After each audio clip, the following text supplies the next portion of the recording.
నమస్తే, welcome to Ankusam news bulletin. ముందుగా headlines చూద్దాం. పేదలకు అండగా ఉండే పార్టీ వైఎస్ఆర్సీపీ ఎమ్మెల్యే సత్తి సూర్యనారాయణ రెడ్డి.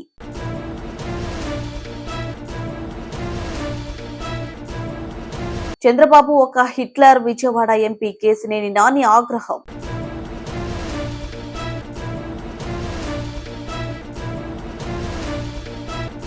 అనంత జేఎన్టీయూలో ప్రముఖులకు డాక్టరేట్లు ప్రదానం చేసిన రాష్ట్ర గవర్నర్ ఎస్ అబ్దుల్ నజీర్.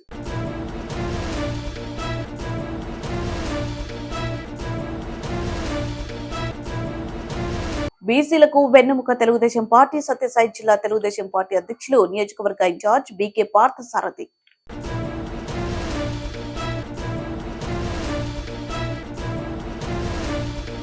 దళిత బంధు కాగితాలకు మాత్రమే పరిమితం. Narayankhed MLA doctor Patlolla Sanjeeva Reddy.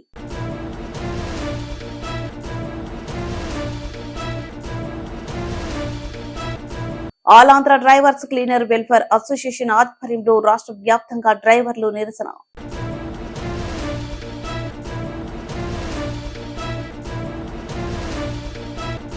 పౌర సన్మాన కార్యక్రమానికి కుటుంబ సమేతంగా హాజరైన బెల్లంపల్లి ఎమ్మెల్యే గడ్డం వినోద్ వెంకటస్వామి.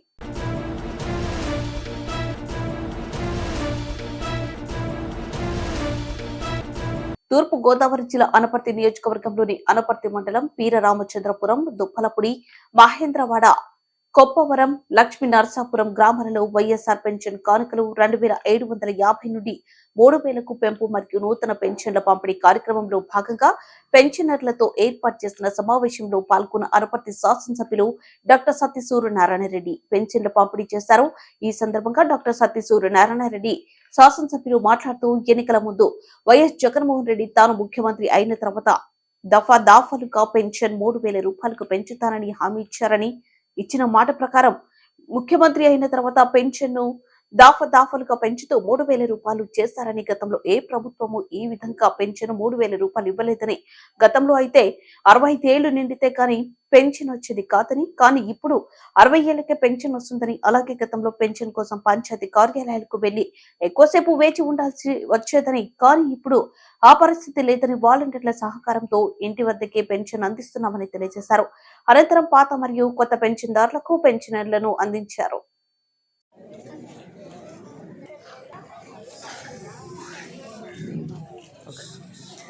లక్ష్మి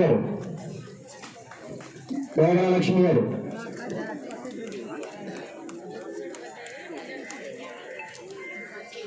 మీసాల సత్యనారాయణ గారు,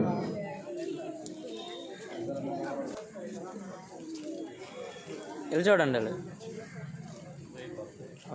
సురకాసులు పాండురంగారావు గారు,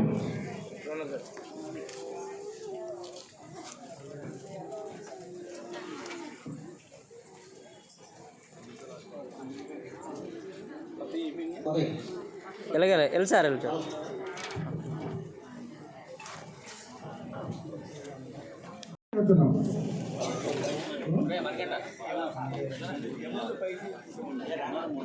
నెక్స్ట్ పల్లెటి వీరయ్యమ్మ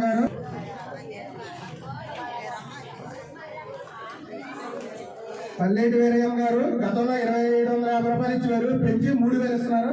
ఎమ్మెల్యే గారు చేతుల మీదుగా తీసుకొస్తున్నా కోరుతున్నాం.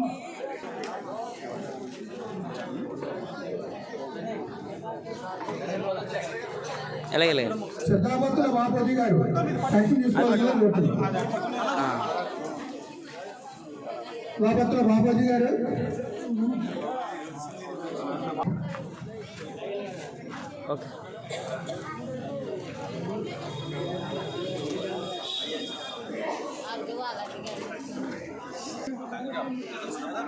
చూడలేదు. జగన్మోహన్ రెడ్డి గారు చూసిందల్లా పేదరికం ఒకటి. వాళ్ళ పేదవాళ్ళు అయితే ఏ కులమైనా మతమైనా కూడా వాళ్ళకి అర్హత ఉంటే తప్పనిసరిగా వాళ్ళందరికీ కూడా మరి పెన్షన్ ఇస్తున్నాం. గతంలో అలా కాదు. వాళ్ళకు కూడా తిరిగి వాళ్ళకో వాళ్ళ పార్టీ కండువ కప్పుకోవాలనో మీరు మాకు కూడా తిరిగితేనే మీకు ఇస్తాం, జన్మభూమి కమిటీ సభ్యుల్ని బతిమాలుకుంటేనే మీకు ఇస్తాను. ఈ రోజున మీరు ఎవరూ కూడా ఎవరి దగ్గరికి వెళ్ళి బతిమాలవలసిన పని లేదు. మీ ఇష్టం వచ్చిన పార్టీకి మీరు ఓట్లు వేసుకోవచ్చు. కానీ మీరు పేదవారైతే మీ అందరికీ కూడా, అంటే పేదరికం అన్నది పార్టీలకు సంబంధం లేదు. పేదవాడు ఎవడైనా సరే ఆదరించాలనే ఉద్దేశంతో జగన్మోహన్ రెడ్డి గారు ఈ సంక్షేమ కార్యక్రమాలన్నీ కూడా ప్రతి పేదవాడికి కూడా అందిస్తున్నారు. అదేవిధంగా మీ గ్రామంలో గడప గడపకు నేను తిరగడం జరిగింది. అన్ని పార్టీల వాళ్ళు ఉంటారు. ప్రతి ఇంటికి వెళ్ళి అక్కడికి తెలుగుదేశం పార్టీ నాయకుల ఇంటికి కూడా వెళ్ళి ధైర్యంగా చెప్పాం, మీకు మా ప్రభుత్వం వచ్చిన తర్వాత ఈ 1,00,000 వచ్చింది, 2 లక్షలు వచ్చింది, లేదంటే ఈ 3 లక్షల వరకు మీకు బెనిఫిట్ వచ్చిందని ఇయ్యని. వాళ్ళ హయాంలో ఎప్పుడూ ఆ రకంగా చెప్పలేకపోయారు. కారణం వాళ్ళ అపోజిషన్ పార్టీ అంటే వాళ్ళు ఇచ్చేవారు కాదు. ఇంకా కొంతమంది ఈ గ్రామంలో ఉండే తెలుగుదేశం నాయకులు రావడానికి భయపడి సిగ్గుపడి ఎందుకంటే వాళ్ళ హయాంలో కొంతమందికి కావాలని తీసేసేవారు. అందుగురించి సిగ్గుపడి వాళ్ళు బయటికి రాకుండా ఆడవారినో పని పిల్లలను పంపించిన వాళ్ళు కూడా కొంతమంది ఉన్నారు మీ గ్రామంలో. కానీ మనం మాత్రం ధైర్యంగా వెళ్ళాం. మీకు ఇది వచ్చింది. కారణం జగన్మోహన్ రెడ్డి గారు ప్రవేశపెట్టిన సంక్షేమ కార్యక్రమాలు ముఖ్యంగా పార్టీలు చూడకుండా ఇవ్వడంతో ధైర్యంగా వెళ్ళామని ఈ సందర్భంగా తెలియజేస్తున్నాను. ఇంకో విషయం కూడా చెప్పాలి. ఈ మధ్య తెలుగుదేశం పార్టీ వాళ్ళు ప్రతి ఇంటికి వచ్చి ఓటే చెప్తా అన్నారు. మేము అధికారంలోకి వస్తే అది చేస్తాం ఇది చేస్తాం అని చెప్తా ఉన్నారు. సరే, పేదవారికి ఎవ్వరు మంచి చేసినా కూడా మంచిదే. మరి జగన్మోహన్ రెడ్డి గారి కంటే ముందు వాళ్ళు అధికారంలో ఉన్నారు కదా. ఈవేళ జగన్మోహన్ రెడ్డి గారు ప్రవేశపెట్టినటువంటి అమ్మఒడి కానీ, లేదంటే పెన్షన్లు ఎంత పెంచడం కానీ, లేదంటే బీసీ ఎస్సీలకు సంబంధించి మరి చేయూత 18,750 కానీ, రెడ్డిల్లో లేని వాళ్ళకి ఇచ్చేది 15,000 కానీ, కాపుల్లో లేని వాళ్ళకి ఇచ్చేది 15,000 కానీ, ఇవన్నీ ఎందుకు ఇవ్వలేదు వాళ్ళ హయాంలోనూ? ఇందులో కనీసం ఒక్క పథకం ఇచ్చారో ఆలోచించండి. ఒక్కటి కూడా ఇవ్వలేదు.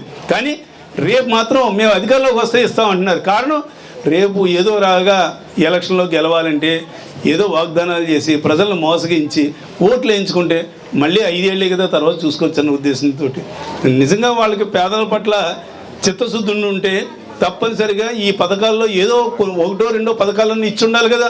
ఒక్కటి కూడా ఇవ్వలేదు. అంతకాలం ఇవ్వని వాళ్ళు ఇప్పుడు ఇస్తారట అంటే ఇది ఎక్కడైనా నమ్మశక్యమే? ఒక్కసారి ఆలోచించండి. కాబట్టి మీ అందరికీ కూడా నేను చేసే విజ్ఞప్తి ఏమిటంటే, ఇందులో మరి పెన్షన్దారులు అంటే చాలామంది పెద్దవారే ఉంటారు.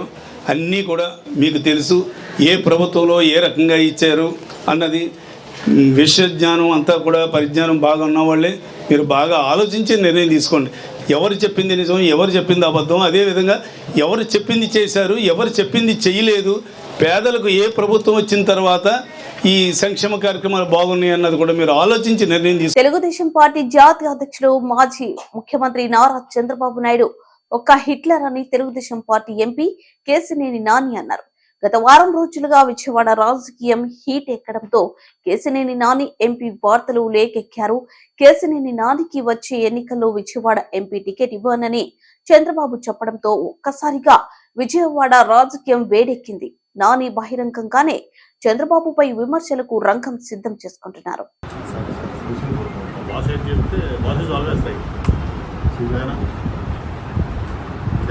నేనైతే అనుకోను సార్. హిట్లర్ కూడా రైటే, జర్మనీ కూడా హిట్లర్ రైటే.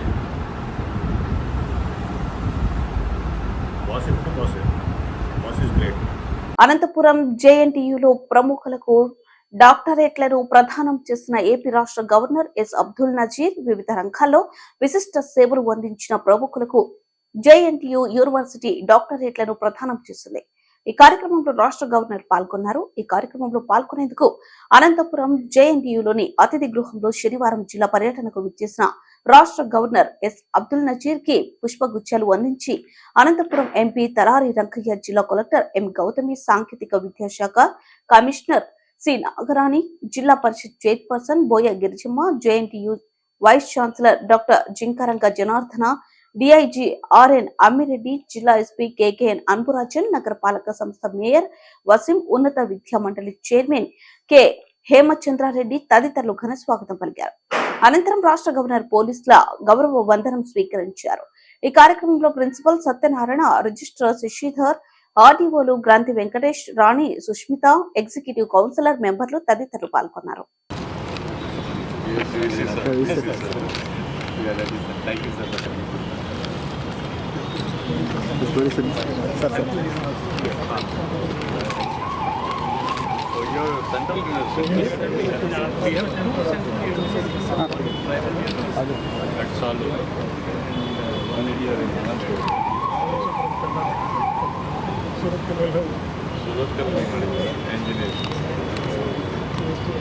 అదే ఊరు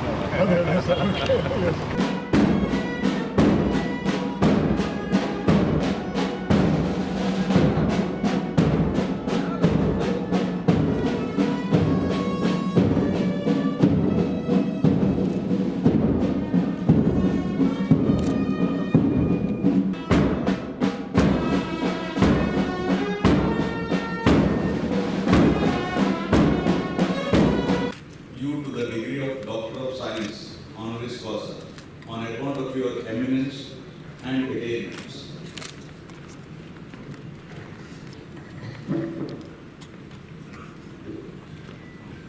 Executive Council, Directors, Principals of the Constituent and affiliated colleges, invited guests, people's representatives, teaching and non-teaching staff, donors of endowment gold medals, alumni, graduating students, recipients of PhD degrees, gold medal winners, parents and family members, press and media, and other invitees assembled here at the 13th convocation, and those joining us from the left.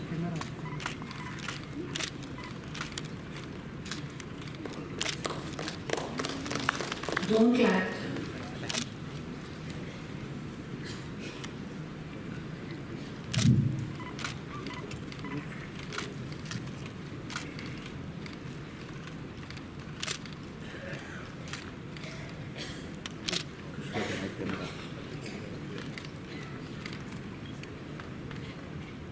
నమస్తే, welcome to Ankusam news. Sathya Sai జిల్లా పెనుకొండ నియోజకవర్గం పరిగి మండల కేంద్రంలో పార్థసారథి మీడియాతో మాట్లాడుతూ గ్రామాలలో అభివృద్ధి పనులను చేసిన ఘనత మన నాయకుడు నారా చంద్రబాబు నాయుడుది. తెలుగుదేశం పార్టీ బీసీల పార్టీ, బడుగు బలహీన వర్గాలలో చైతన్యం నింపిన పార్టీ తెలుగుదేశం పార్టీ ఆవిర్భావ ప్రదాత నందమూరి తారక రామారావుది. అంతేకాకుండా బీసీలకు 20% రిజర్వేషన్ తెచ్చిన ఏకైక నాయకుడు రామారావు.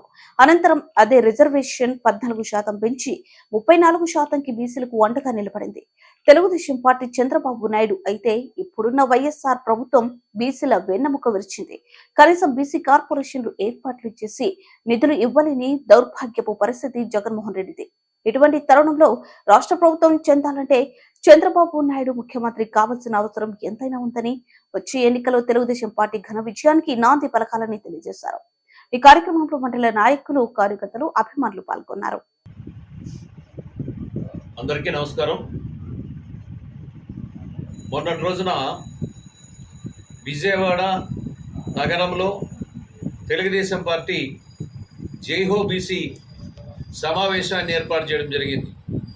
అదేవిధంగా తెలుగుదేశం పార్టీ 2014 నుండి 2019 వరకు చేసినటువంటి అభివృద్ధి సంక్షేమ కార్యక్రమాలు, పాలనలో బీసీల యొక్క భాగస్వామ్యం, అదేవిధంగా బీసీ కార్పొరేషన్లకు నిధులు, అదేవిధంగా గతంలో స్థానిక సంస్థలో రిజర్వేషన్లు ఏ విధంగా కల్పించామో ఆ విషయాల్ని, అదేవిధంగా క్యాబినెట్లో కూడా ఒక సమర్థవంతమైనటువంటి నాయకుల్ని క్యాబినెట్లో తీసుకొని, అదేవిధంగా పెద్ద శాఖలు కూడా అంటే ఆర్థిక శాఖ కానీ, రెవెన్యూ శాఖ కానీ, హోమ్ శాఖ కానీ ఇలాంటి వనరులు ఉన్నటువంటి శాఖల పోర్ట్ఫోలియోలు కూడా ఆ రోజు ఇవ్వడం జరిగింది చంద్రబాబు నాయుడు గారి యొక్క ప్రభుత్వ హయాంలో.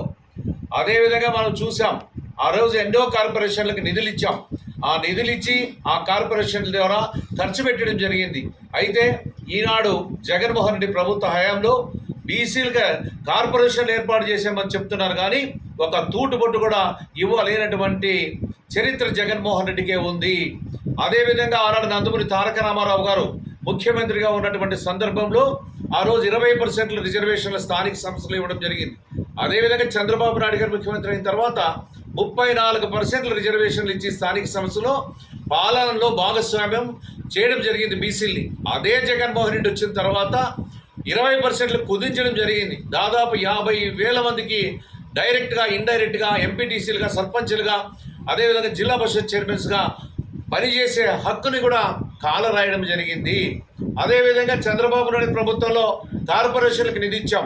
అదే జగన్మోహన్ రెడ్డి పీరియడ్లో చేరు ఒక కుర్చీ టేబుల్ ఇచ్చాడు తప్ప ఆ కార్పొరేషన్లకి నిధులు ఇవ్వలేనటువంటి చరిత్ర జగన్మోహన్ రెడ్డి కాలంలో జరిగింది. అదేవిధంగా మనం చూసినట్లయితే ఎక్కడైనా కానీ మనం చూస్తే ఈ ప్రభుత్వం వచ్చిన తర్వాత అన్ని రకాల కూడా బీసీల మీద అణగదొక్కడం జరిగింది, బీసీల మీద కేసులు బనాయించడం జరిగింది. చాలామంది ఎస్సీ ఎస్టీల మీద, బీసీల మీద అట్రాసిటీస్ కేసు అయితేనేమి, అదేవిధంగా మాజీ మంత్రులైనటువంటి మన అచ్చెన్నాయుడు గారి మీద కేసులు బనాయించి 60 రోజులు జైలుకి పంపించడం జరిగింది. కొల్ల రవీంద్ర మీద జైలుకు పంపించడం జరిగింది. డాక్టర్ సుధాకర్ మీద ఇబ్బంది పెడితే ఆయన కూడా చనిపోవడం జరిగింది.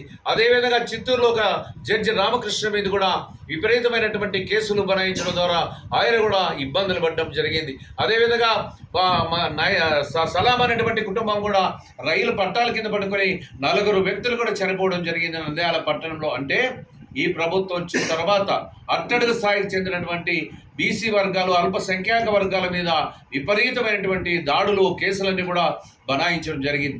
అందుకోసమే రేపు తెలుగుదేశం ప్రభుత్వ హయాం అధికారం వచ్చిన తర్వాత బీసీలకు రక్షణ చట్టం కూడా ఇవ్వడం జరుగుతుందని ఈ సందర్భంగా తెలియజేయడం జరిగింది. చంద్రబాబు నాయుడు గారు కూడా మన వేదిక మీద చెప్పడం జరిగింది, అది తూచా అమలు చేయడం జరుగుతుందని సందర్భంగా తెలియజేస్తా ఉన్నాం. అదేవిధంగా ఈ ప్రభుత్వంలో స్థానిక సమస్యలకి చెందినటువంటి సర్పంచ్లు అయితేనేమి, ఎంపీటీసీలు అయితేనేమి వాళ్ళ గౌరవ వేతనాలు కూడా రాలేదు, వాళ్ళకి నిధులు కూడా ఇవ్వలేదు.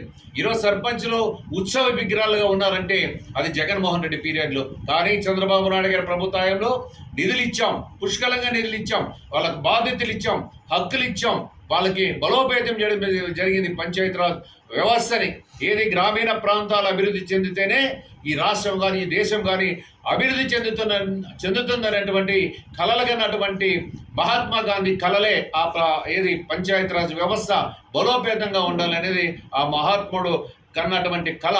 ఆ కళను చంద్రబాబు నాయుడు ప్రభుత్వం హయాంలో నెరవేర్చడం జరిగింది. ఈ దుర్మార్గుడు జగన్మోహన్ రెడ్డి వచ్చిన తర్వాత అన్ని నిధులు కూడా కట్ చేయడం జరిగింది. ఈరోజు బజార్ను పట్టడం కూడా జరిగింది. సర్పంచ్లంతా ఈరోజు కనీసం చెత్త ఎత్తేసే పరిస్థితి కూడా లేదు, అదేవిధంగా జీతభత్యాలు ఇచ్చే పరిస్థితి లేదు, అదేవిధంగా వీధి లైట్లు వేసే పరిస్థితి లేదు. ఆ రోజు మన యువ నాయకుడు పంచాయతీరాజ్ శాఖ మంత్రిగా ఉన్నటువంటి సందర్భంలో నారా లోకేష్ గారి ఒక పటిష్టమైనటువంటి నాయకత్వంలో ఆ రోజు వీధి లైట్లు కూడా ముఖ్యంగా మనం చూసాం. ఆ బల్బులు ఇప్పటికీ వెలుగుతున్నాయి తప్ప ఈ ప్రభుత్వం వచ్చిన తర్వాత ఒక బల్బు కూడా వేయలేదు. అదేవిధంగా ఆ రోజు పంచాయతీలకు సంబంధించినటువంటి రోడ్లన్నీ కూడా సిమెంట్ రోడ్లు కూడా విపరీతంగా రోడ్లు కూడా వేసాం. అదే పెనుగొండ నియోజకవర్గంలో 500 కిలోమీటర్ల రోడ్లు కూడా సిమెంట్ రోడ్లు వేసినటువంటి ఘనత చంద్రబాబు నాయుడు గారిది, లోకేష్ బాబు గారిని ఈ సందర్భంగా తెలియజేస్తున్నాం. అందుకోసమే రేపు భవిష్యత్తులో కూడా 24లో అధికారంలోకి వచ్చిన తర్వాత సూపర్ 6 అనేటువంటి అంశాలను కూడా ప్రవేశపెట్టడం జరుగుతుంది. దానిలో మనం చూసినట్లయితే సూపర్ 6లో ఆడబిడ్డనిది 18 సంవత్సరాల నుండి 59 సంవత్సరాలు వయసు ఉన్నటువంటి మహిళలందరూ కూడా నెలకు 15,000 రూపాయలు ఇవ్వడం జరుగుతుంది, సంవత్సరానికి 18,000 రూపాయలు ఇవ్వడం జరుగుతుంది. అదేవిధంగా ప్రతి మహిళకు కూడా ముఖ్యంగా 3 గ్యాస్ కనెక్షన్లు కూడా జరుగుతుంది, ప్రతి కుటుంబానికి 3 లేకపోతే 4 ఇవ్వడం జరుగుతుంది. అదేవిధంగా మహిళలకు కూడా ఉచిత బస్ సౌకర్యం కూడా కల్పించడం జరుగుతుంది. అదేవిధంగా రైతాంగానికి కూడా దాదాపు పాస్బుక్ ఉన్నటువంటి ప్రతి రైతుకు కూడా 20,000 రూపాయలు ఇచ్చి ఆదుకోవడం జరుగుతుంది. అదేవిధంగా యువత కూడా ముఖ్యంగా యువకులు కూడా ఎవరైనా డిగ్రీ చదువుకున్నటువంటి వ్యక్తులందరూ కూడా నెలకు 3,000 రూపాయలు ఇచ్చి ఆదుకోవడం జరుగుతుంది. అదేవిధంగా పూర్ టు రిచ్ ముఖ్యంగా 20 లక్షల ఉద్యోగాలు సృష్టించి వాళ్ళందరినీ కూడా ఉద్యోగాలు కల్పించడం జరుగుతుంది. కాబట్టి తెలుగుదేశం ప్రజా సంక్షేమమే ధ్యేయంగా కాంగ్రెస్ ప్రభుత్వం పనిచేస్తుందని, కాంగ్రెస్ పార్టీ ఇచ్చిన 6 గ్యారంటీలను అర్హులందరికీ ఖచ్చితంగా అందిస్తామని నారాయణఖేడ్ ఎమ్మెల్యే డాక్టర్ పట్లోల సంజీవ్ రెడ్డి అన్నారు. శుక్రవారం పెద్ద శంకరంపేట మండల కేంద్రంలో నిర్వహించిన ప్రజాపాలన కార్యక్రమానికి హాజరై లబ్ధిదారుల నుంచి అధికారులు స్వీకరిస్తున్న దరఖాస్తులు పరిశీలించారు. గత ప్రభుత్వంలో ఉద్యోగులకు, నిరుద్యోగులకు తీవ్ర అన్యాయం జరిగిందని, కనీసం మొదటి వారంలో జీతాలు ఇయ్యలేని పరిస్థితిలో ఉద్యోగులను ఇబ్బంది పెట్టారన్నారు. దళిత బంధు, గృహలక్ష్మి పథకాలు కాగితాలకు మాత్రమే పరిమితమయ్యాయని విమర్శించారు. గత ప్రభుత్వంలో నారాయణఖేడ్ నియోజకవర్గ వ్యాప్తంగా 2 సంవత్సరాల నుండి పెండింగ్ లో ఉన్న కళ్యాణ లక్ష్మి లబ్ధిదారులకు కళ్యాణ లక్ష్మి అంత్యల చర్యలు తీసుకుంటామని, అతి త్వరలో లబ్ధిదారులకు వీటి డబ్బులు అందుతాయన్నారు. సన్న చిన్న కారు రైతులతో సహా 100 ఎకరాలు ఉన్న భూస్వాములకు రైతు బంధు ఇస్తే ప్రజాధనాన్ని దుర్వినియోగం చేసినట్టు కదా అని ప్రశ్నించారు. శంకరంపేట కేంద్రంలోనే ప్రభుత్వ భూములను పరిరక్షించడానికి తన వంతు కృషి చేస్తానని అన్నారు. గతంలో కాంగ్రెస్ నాయకులు, కాంగ్రెస్ లో పుట్టి కాంగ్రెస్ లో పెద్దగైన నాయకులు వాళ్ళందరూ తర్వాత అవకాశం రావడానికి టీఆర్ఎస్ ఉంటుంది తప్ప వాళ్ళు కూడా కాంగ్రెస్ వాళ్ళే, పాత కాంగ్రెస్ వాళ్ళని చెప్తా ఉన్నాం. మా సంత బాధపడుతూ చెప్పిండు, ఏం భయపడాల్సిన అవసరం లేదు. నేను మీకు రాకముందే, నేను ప్రతిపక్షంలో ఉన్నప్పుడే నేను చెప్పిన 1వ సర్వే నంబర్ ఏదైతే ఉన్నదో ప్రభుత్వ భూమి, దాంట్లో 18 ఎకరాలు ఉంటే మన హాస్టల్కి ఇవ్వడం జరిగింది. రెసిడెన్షియల్ హాస్టల్కి, మన మోడల్ స్కూల్కి, కస్తూర్బా స్కూల్కు అక్కడ ఇవ్వడం జరిగింది. దాని తర్వాత అక్కడ మొత్తము ఆక్రమణకు గురైందని చెప్పడం జరిగింది. దాని మీద ఎన్నో దరఖాస్తులు మీ తహసీల్దార్ ద్వారా ఆర్డీఓకు గతంలో కలెక్టరు, నేను ఇంకా ఎమ్మెల్యే కాలేదు ఏం కాదు అప్పటికి, మేమందరం మా నారాయణ గారు మేమందరం మొత్తము రైట్ టు ఇన్ఫర్మేషన్ ప్రకారం మొత్తం తీసుకొని కలెక్టర్ గారికి ఫిర్యాదు చేయడం జరిగింది. కానీ ప్రభుత్వం 10 సంవత్సరాల నుంచి టీఆర్ఎస్ ప్రభుత్వం, కేసీఆర్ ప్రభుత్వం, దొంగల ప్రభుత్వం నిద్రపోయింది, ఏది పట్టించుకోలేదని చెప్తా ఉన్నా. దాని మీద ఎంక్వైరీ లేదు, ఇప్పటి వరకు ఏం చేయలేదని చెప్తా ఉన్నా. అంతేందుకు అక్కడ పాప మోడల్ స్కూల్ ప్రిన్సిపాల్ గారు ఎన్నోసార్లు నాకు ఫోన్ చేసింది. అక్కడ కస్తూర్బా మహిళలకు టాయిలెట్స్ మొత్తం కూలిపోయిన రోడ్డు వేరే అక్కడ మొత్తం టాయిలెట్స్ కడతామనంటే కూడా. All Andhra drivers cleaners welfare association రాష్ట్ర అధ్యక్షులు ఆదేశాల మేరకు కడప జిల్లా ప్రెసిడెంట్ షేక్ బాషా ఆధ్వర్యంలో కడప జిల్లా వైస్ ప్రెసిడెంట్ చింతల ఆనంద్ నిరసన వ్యక్తం చేస్తూ మాట్లాడుతూ, ప్రధానమంత్రి నరేంద్ర మోదీ సర్కార్ డ్రైవర్లపైన లేనిపోని చట్టాలు తీసుకొచ్చి డ్రైవర్లను ఇబ్బందులకు గురి చేస్తున్నారని, హీట్ అండ్ రన్ కేసు అనే చట్టాన్ని తీసుకొచ్చి యాక్సిడెంట్ అయిన వెంటనే heat and run case driver పైన నమోదు చేసి 10 సంవత్సరాలు జైలు శిక్ష విధించమని, అలాగే 7 లక్షలు జరిమానా డ్రైవర్ నుంచి వసూలు చేయాలని ఈ నరేంద్ర మోదీ సర్కార్ చట్టాన్ని తీసుకురావడం జరిగిందని, ఈ డ్రైవర్ ఫీల్డ్ లోకి రావడానికి మా కుటుంబాల పోషణ జరగకపోవడం వలన ఈ డ్రైవింగ్ నేర్చుకుని డ్రైవర్లుగా మేము వాహనాలు నడుపుతున్నామని, ఈ నేపథ్యంలో కుటుంబాన్ని పోషించుకోవడమే కష్టంగా ఉంటే మా డ్రైవర్లకు ఇలాంటి చట్టాలు తీసుకురావడం ఎంతవరకు న్యాయమన్నారు. మా all Andhra drivers cleaner welfare association తరపున ప్రశ్నిస్తున్నామన్నారు. వెంటనే ఇలాంటి చట్టాలు తొలగించి డ్రైవర్లకు అండగా నిలిచి డ్రైవర్ యొక్క బాధలను అర్థం చేసుకోవాలని మా అసోసియేషన్ తరపున కోరుకుంటున్నామన్నారు. ఈ హీట్ అండ్ రన్ కేసు చట్టం రావడం వల్ల కొన్ని లక్షల మంది డ్రైవర్లు రోడ్డు పైన సమ్మె చేయడం జరుగుతుందని, ప్రధానమంత్రి నరేంద్ర మోదీ సర్కార్ దీన్ని వెంటనే స్పందించి ఇలాంటి చట్టాలను తొలగించి డ్రైవర్లకు అండగా నిలవాలని all Andhra drivers cleaner welfare association తరపున కోరుకుంటున్నామన్నారు. వర్ధిల్లాలి డ్రైవర్ల ఐక్యత అనా కడప జిల్లా నుంచి all Andhra drivers and clear welfare association తరఫున మరి వైస్ ప్రెసిడెంట్గా నేను మాట్లాడుతున్నానన్నా. సార్ నరేంద్ర మోడీ గారు మీకు నమస్కారం అండి. ఇలాంటి నల్ల చట్టాలన్నీ మీరు తీసుకొచ్చి జీవోలు పాస్ చేస్తే మేము చేసే డ్రైవర్ పని మాకు వచ్చేది లక్షలు అయితే జీతాలు అయితే రావండి. దయచేసి అది గుర్తుపెట్టుకోండి. ఏదో మేము తెల్లవారుదులు తోలుకోవాల పిల్లం పిల్లలను వదిలిపెట్టి డ్రైవింగ్ చేస్తున్నాము. 10 సంవత్సరాలు జైలు శిక్ష, మరి 7 లక్షలు జరిమానా అంటే మేము ఏ విధంగా కట్టాలండి? సార్ దయచేసి ఇలాంటి చట్టాలను మీరు వెనక్కి తీసుకోవాలి. చూడండి, రాత్రి పగలు నిద్ర ఆగారాలు మాలుకొని పిల్లం పిల్లలను వదులుకొని మేము పనులు చేస్తున్నాము. నెలంతా కష్టపడితే ఆయనకి 30,000 కూడా రాదండి మాకు. అలాంటి పని చేస్తున్నాము. కాబట్టి ఇది దృష్టిలో పెట్టుకొని ఇలాంటి చట్టాలను మీరు వెనక్కి తీసుకోవాలని మరి నరేంద్ర మోడీ గారికి ధన్యవాదాలు తెలుపుతున్నామండి. దయచేసి చూడండి, మా బట్టలు మేము ఎలా ఉన్నామో ఒకసారి దయచేసి గుర్తించండి. మేము చేసేది ఆఫీసులో పని కాదండి. ఉదయం పోయి సాయంత్రం ఇంటికి వెళ్ళేటువంటి వారం కాదు. పోతే 3 రోజులు 4 రోజులు ఇంటికి వచ్చే పనే లేదు. మీరు దయచేసి మరి 10 సంవత్సరాలు జైలు శిక్ష, 7 లక్షలు జరిమానా అంటే మేము ఏ విధంగా కట్టాలి? దయచేసి మీరు అదొకటి జ్ఞాపకం చేసుకొని ఆ చట్టాన్ని వెనక్కి తీసుకుంటారని మరి ప్రాధాయపడుతున్నాం. పౌర సన్మాన కార్యక్రమానికి కుటుంబ సమేతంగా హాజరైన బెల్లంపల్లి శాసనసభ్యులు గడ్డ వినోద్ వెంకటస్వామి, మంచిర్యాల జిల్లా వేమనపల్లి జెడ్పీటీసీ స్వర్ణలత నిర్భయి, ఎంపీటీసీ సంతోష్ కుమార్, కాంగ్రెస్ మండల అధ్యక్షుడు సయ్యద్ షాబీర్ అలీ, సర్పంచ్ గాలిమధు ఆధ్వర్యంలో నిర్భయిలో ఏర్పాటు చేసిన పౌర సన్మాన కార్యక్రమానికి బెల్లంపల్లి ఎమ్మెల్యే వినోద్ వెంకటస్వామితో పాటు వారి కుటుంబ సభ్యులు హాజరయ్యారు. దస్నాపూర్ గ్రామ పంచాయతీలో జరిగిన ప్రజా పాలన కార్యక్రమంలో పాల్గొన్నారు. వేమరపల్లి మండలంలోని కళ్యాణ లక్ష్మి షాది ముబారక్ లబ్ధిదారులకు MLA Vinod Venkataswamy, ZPTC Swarnalatha, MPTC Santosh Kumar, MPP Swarnalatha చెక్కులు పంపిణీ చేశారు. ఎమ్మెల్యే మాట్లాడుతూ, కాంగ్రెస్ పార్టీ అధికారంలో ఉన్నప్పుడు పోడు భూములకు పట్టాలు ఇచ్చాము. అప్పటి నుండి ఇప్పటి వరకు గత ప్రభుత్వం ఒక్క పోడు భూమి పట్టా కూడా ఇవ్వలేదని గుర్తు చేశారు. పోడు భూముల పట్టాల విషయాన్ని ముఖ్యమంత్రి దృష్టికి తీసుకువెళ్తానని, వీటిని సాధ్యమైనంత తొందరగానే పరిష్కారం చేస్తానని అన్నారు. ఈ కార్యక్రమంలో మండలంలోనే అందరూ కాంగ్రెస్ కార్యకర్తలు, వెలుగు ఉపాధి హామీ, హెల్త్ డిపార్ట్మెంట్, పంచాయతీ కార్యదర్శులు, మండల అధికారులు పాల్గొన్నారు. ప్రతి ముచ్చక్క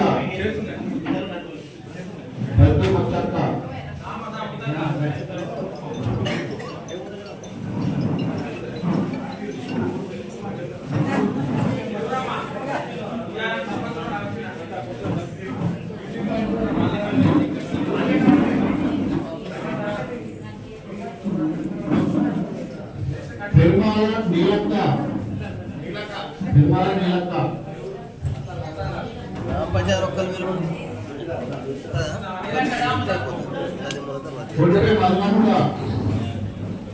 కొడిపే మల్లక్క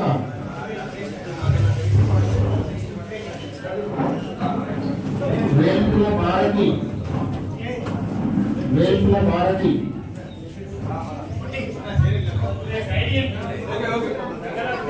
కంపెల మల్లేశ్వరి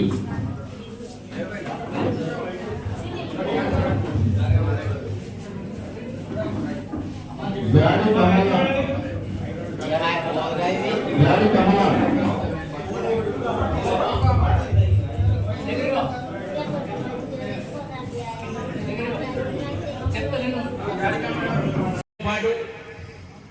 నా ఎలక్షన్ల 1,73,000 మంది మన బెల్లంపల్లిని కాపాడుకొని తీసుకున్న కార్యక్రమాన్ని అన్ని మండలాలకు సంబంధించిన ప్రతి ఒక్కరికి ప్రత్యేకంగా మన వేమనపల్లి నీళ్ళకు సంబంధించిన ఇప్పుడు వచ్చిన ప్రజలందరూ ఇంత పెద్ద సంఖ్యలో వచ్చినందుకు పేరు పేరున నా ధన్యవాదాలు చెప్తున్నా సోదరులారా.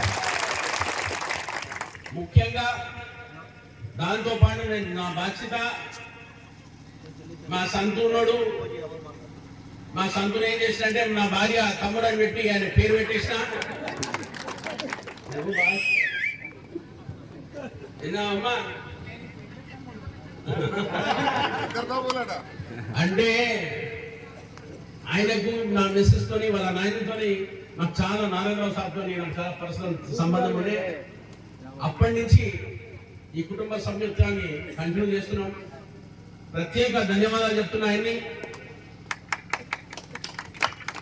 నా బిడ్డే వర్షవేడికి చెప్పంగానే నేను సంత అంకుల్ దగ్గర పోతా, నర్సింగ్ అంకుల్ దగ్గర పోతా, నేను జరుగుతా అని విశ్వాసం ఇప్పించిన తర్వాత ఆమె ఇచ్చిన గుండె ధైర్యాన్ని ప్రత్యేకంగా మా సంతు తీసుకుపోయి మా వర్షవేడిని తిప్పినందుకు ఆమె జనాల బాధలు ఏందో తెలిసిన తర్వాత ఆమె ఒక్కడే ధైర్యంగా చెప్తున్నాను. ఆమె నాకు డిక్టేటర్ ఆమె ఏం చెప్పినా చేయాల్సి వస్తుంది. అంటే అది నా బిడ్డకు హక్కు, నా బిడ్డ దగ్గర ఉన్న విశ్వాసము, ఆమెకున్న కమిట్మెంటు. ఆమె ఎంత కమిట్మెంట్ చేసి మమ్మల్ని ఇంట్లో ఎట్లా కంట్రోల్ చేస్తుందో మాకు ఎక్క. ఎందుకంటే ఆమె ఉండేది వెనకాల, ఆమె ఒక కొడుకు బిడ్డ ఉన్నాడు, మా అల్లుడు గారు ఉన్నారు, వరుణ్ గారు, వాళ్ళందరూ కలిసి కట్టి పని చేసుకుని అక్కడ బతుకుతారు. నాకు ఇక్కడ ప్రజలు ఇచ్చిన ఈ విశ్వాసాన్ని నా బాధ్యత కింద నేను కాపాడుకొని